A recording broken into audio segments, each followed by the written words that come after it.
Welcome to Breakthrough Ideas and Training webinar series. My name is Evan Hackle. I am chairman of Total Training, and our guest today is Dina Dwyer-Owens, who's co-chair of the Dwyer Group. I've had the pleasure of knowing her for, I think, 5 or 6 years now. She's an absolutely terrific human being. Just a little bit from my perspective on her. First off, she's only been co-chair for a little while. She was the CEO of the company through their many, many years of growth. Those of you that don't know about the company, you should. It's just a fabulous organization that really focuses on service-based franchising. I think they have about 7 different businesses now. And what they really do is they help entrepreneurs have very successful small businesses. And what I love about them is they are value-based. And having an opportunity to work with them a little bit and participate in how they treat and think about values was really special. So when I thought about this series, I thought about Dina. Dina, why don't you tell us a little bit more about yourself? Hi, Evan. Thanks so much for having me on. First of all, I have to update you. We actually have 8 brands now. We bought 5 Star Painting back in January and working on some more brands. So just growing, and the thing I love most about what we do is we help people have a better quality of life, and we just happen to use franchising as the vehicle to do that. So a little bit about me is I grew up in the business. My father founded the company in 1981. And along with my 5 other siblings, we worked harder than anybody else in the company, I think, because he wanted to be sure that we earned our way.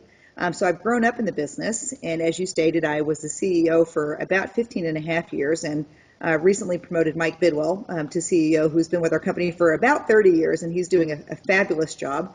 So today I'm focused on really keeping our culture special as we go from 1 billion in system-wide sales to the 2nd billion in system-wide sales. Well, that is terrific. I know your company is based on values, and I'm going to quickly here show everyone her most recent book called Values, Inc. I read it as soon as I got it, and I love the book. I mean, it's really, really well done, particularly because you tell so many stories, which I really think helps people understand it, and I know how much you really live it.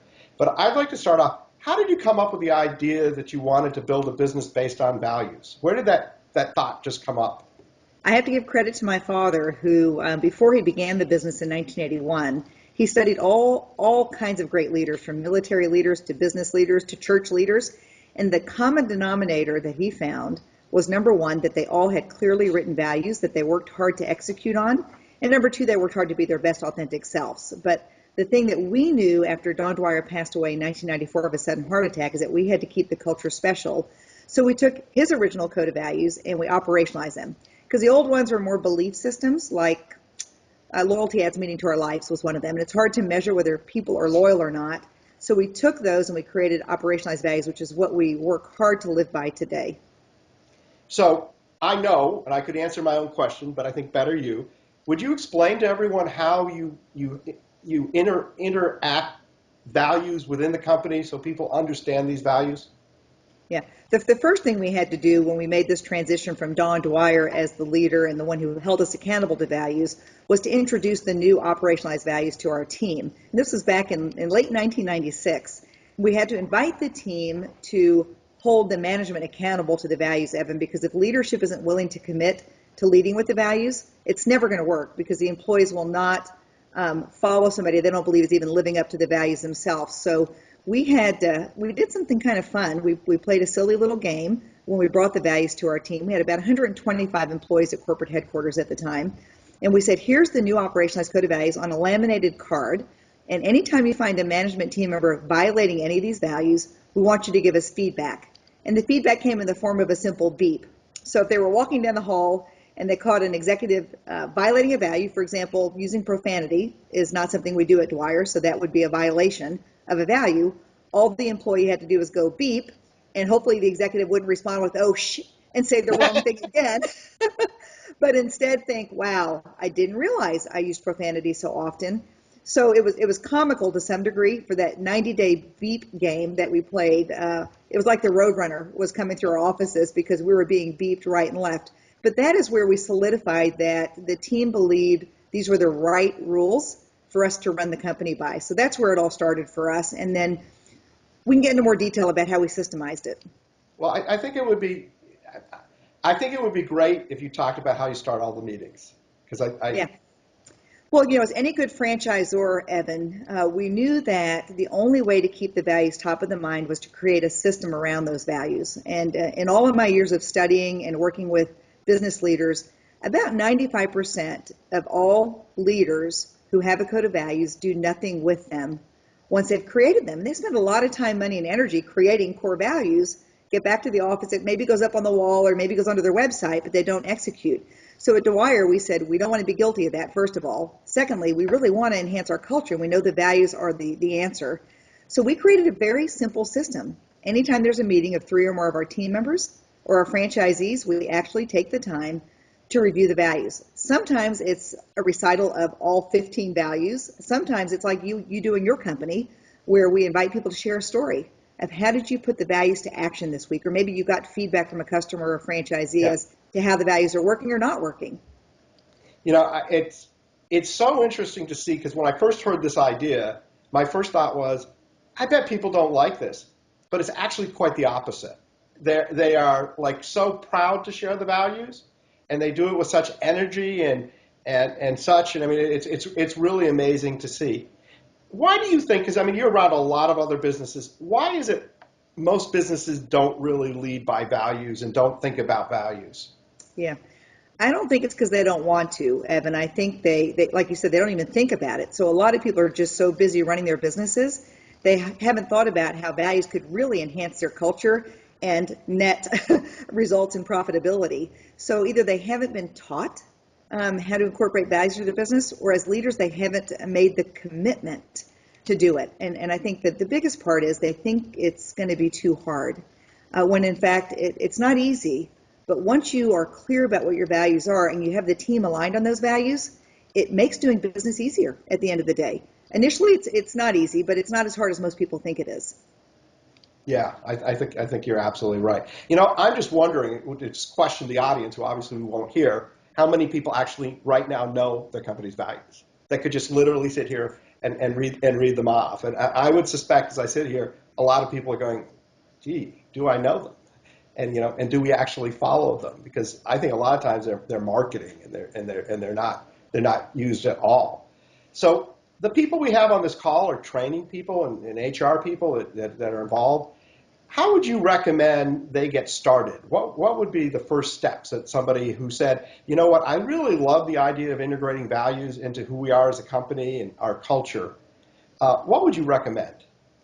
I would recommend that the leadership team gets together and gets clarity about what's important to them in their business. So they together identify their clear values. And not just to promote my book, but in Values Inc., I do have a chapter 17, that lays out specifically the steps to take to do this. So that would be helpful to them.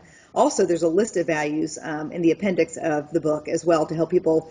Well, what do you mean by values? Help me understand. And there's really a lot to choose from. But I think it starts with leadership first. Leadership has to sit down, they have to hammer them out and say, if we were to pick 5 or 6 or 15 in our case, although ours are surrounded from 4 core areas of respect, integrity, customer focus, and having fun, and then we have very specific values or standards below those that describe in detail what do we mean by respect, because everybody's got a different definition of respect. Absolutely. So leadership needs to get together and identify the values and get on the same page. Then they need to be willing to practice those values and get the rest of the team members to help hold them accountable and buy in. They've got to get the buy-in, because again, if the team doesn't believe that leadership's really committed, it will never work, and it'll be a futile effort that gets marked off as values don't work. So they can't give up. They've got to give themselves an opportunity. After we played the beat game, Evan, we could have walked away and said, "No way! We're so bad at this. we're not going to do this. It's depressing." But we said, "What an opportunity to get better as an organization if the team's really committed, and we raise this bar and we work hard to achieve that, knowing that we're not going to get there every day.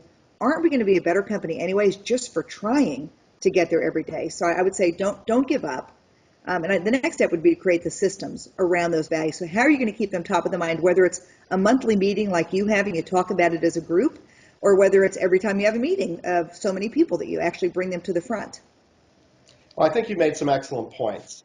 And the one, and you said it, but maybe not as sharp as I'm about to make it, is that you have to choose your values.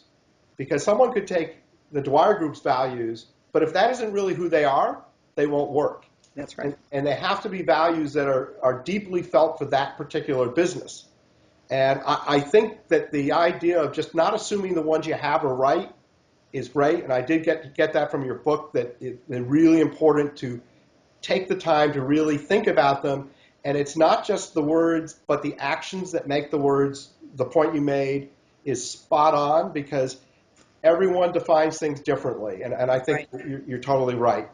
Some people would say, okay, love it, love it, love it, but does that make us money? And is it good business to do that?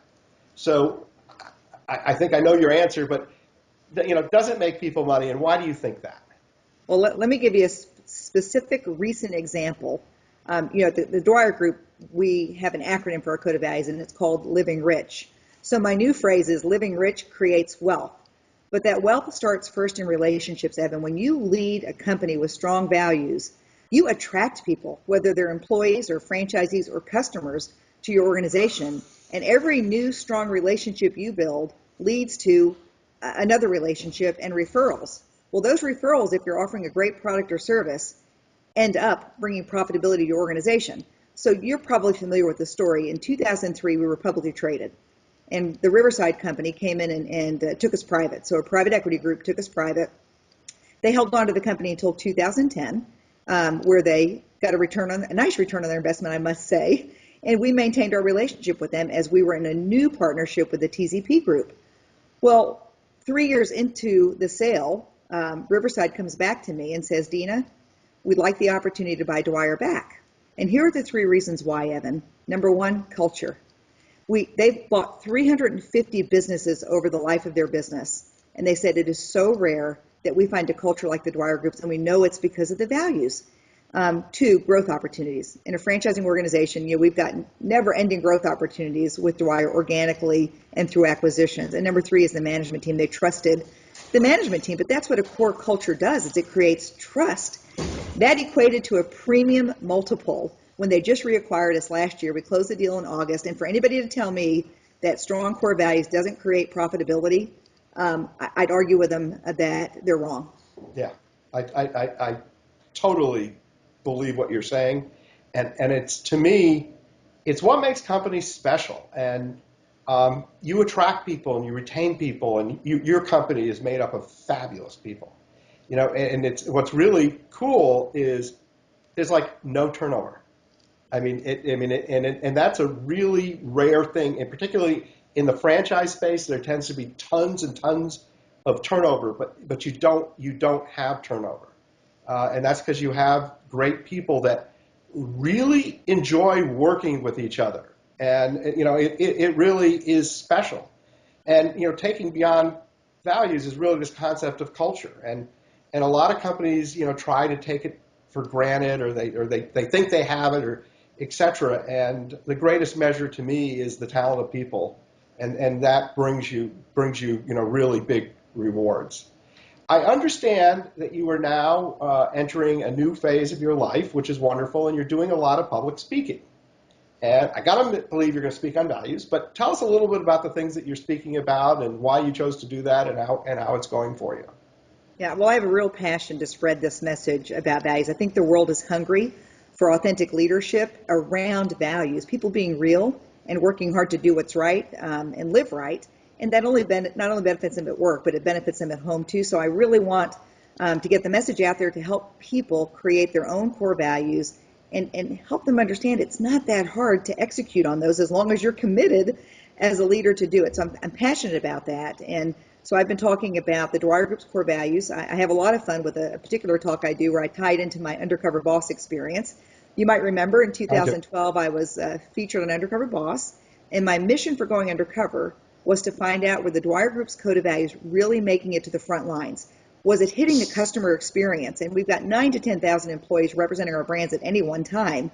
And the beautiful thing is what I uncovered was, yes, we have great people representing us on the front lines. Are we perfect? No. I will never say we're a perfect company, but the good news is we're working hard every day to live by those values. So I do a talk where I tie my experience undercover back to each one of our values. So it goes to show you that the values are alive and well, and no matter what I'm doing in business, they're alive and well. And when we come to difficult roads on our journey.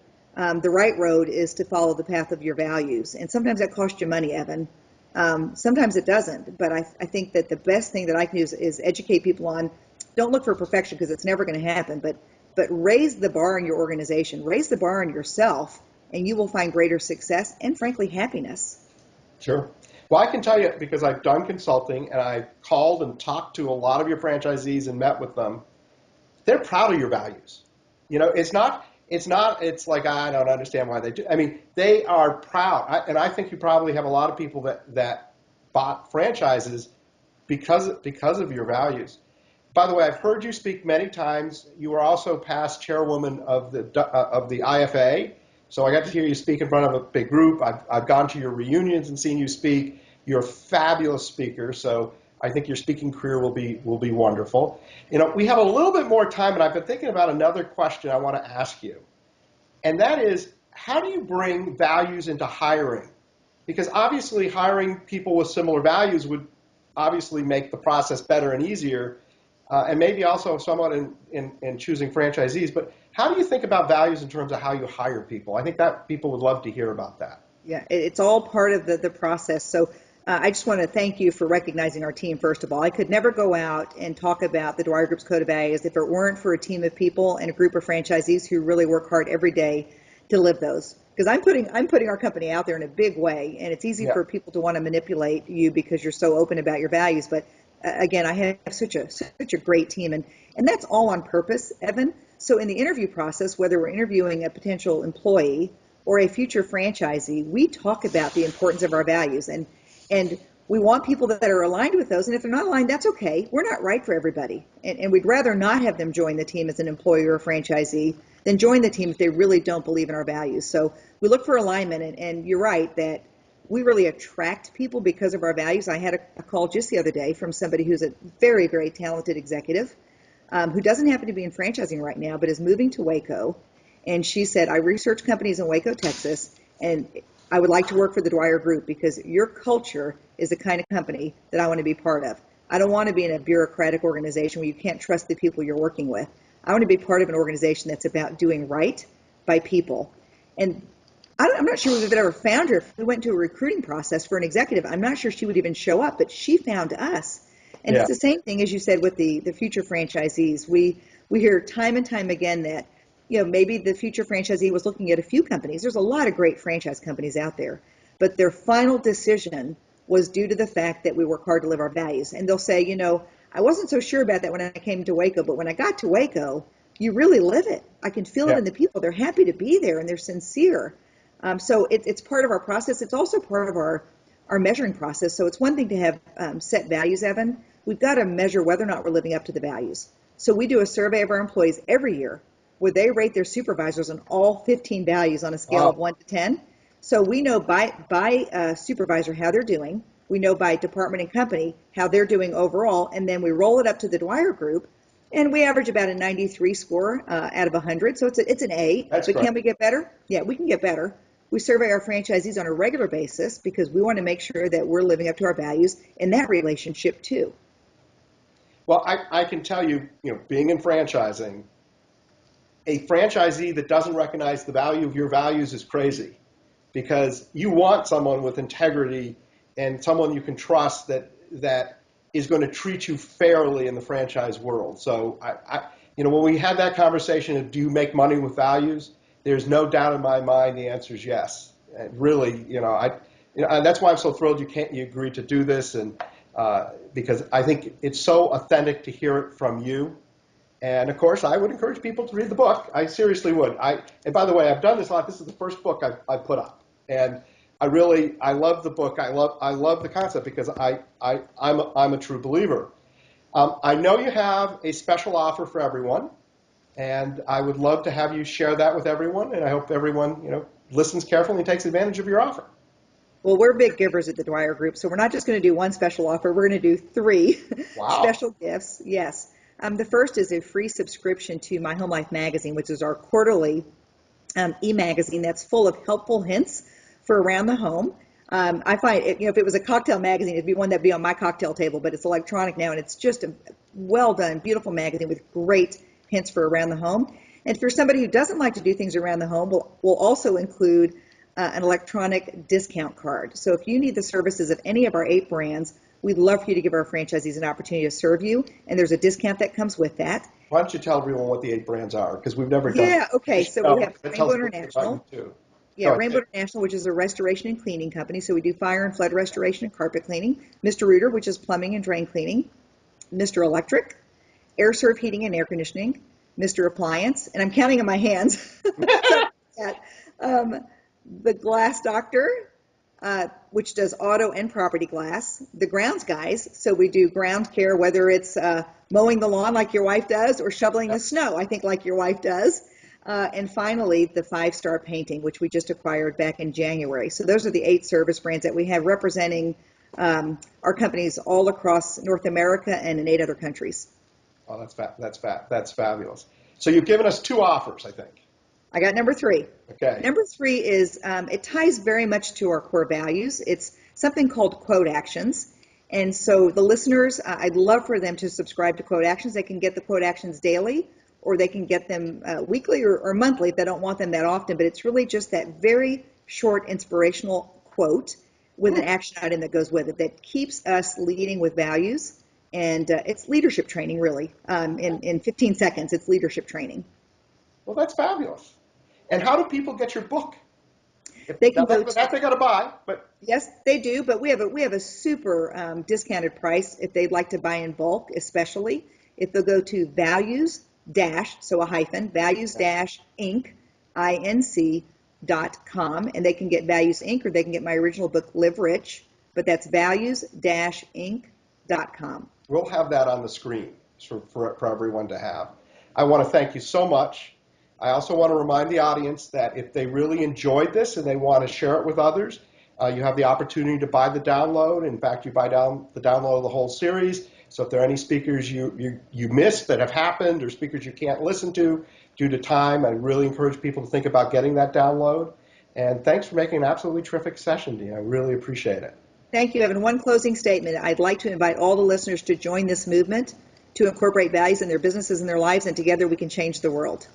Excellent closing statement. Bye, everyone.